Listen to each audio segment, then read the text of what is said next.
சக்தி. என் அன்பு தங்கமே, என் வாழ்க்கையை கெடுத்த நபர்கள் அங்கு சந்தோஷமாக இருக்கிறார்கள் என்று நீ வேதனைப்படுகின்றாயா தங்கமே?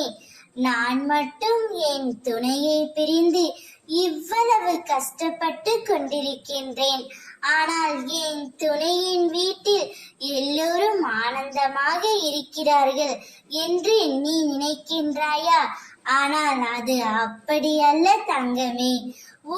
அவர்கள் வெளியில் சிரிப்பது போல் சிரித்துவிட்டு வீட்டுக்குள்ள சண்டைதான் நடந்து கொண்டே இருக்கின்றது. அவர்களும் நிம்மதி இல்லாமல் தான் இருக்கிறார்கள்.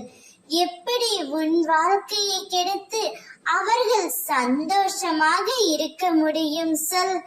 அவர்களே மனம் திருந்தி உன்னை வந்து அழைத்து உன் துணையோடு சேர்த்து வைத்தால் மட்டும்தான் அங்கு நிம்மதி என்ற காற்று தென்றலாய் வீசும். அப்படி இல்லை என்றால் சங்கடங்களும் சச்சரவுகளும் சண்டைகளும் உன் துணையின் வீட்டில் வந்து கொண்டே தான் இருக்கும். ஆனால் அதை பற்றி எல்லாம் நீ யோசிக்காதே தங்கமே. உனக்கென்று ஒரு வாழ்க்கை இருக்கின்றது, அதை நீ வாழ். உன் துணை மனம் திருந்தி அவரே உன்னிடம் வருவார். அப்பொழுது அவரை ஏற்றுக்கொள்வதும் ஏற்றுக்கொள்ளாததும் உன்னுடைய விருப்பமே.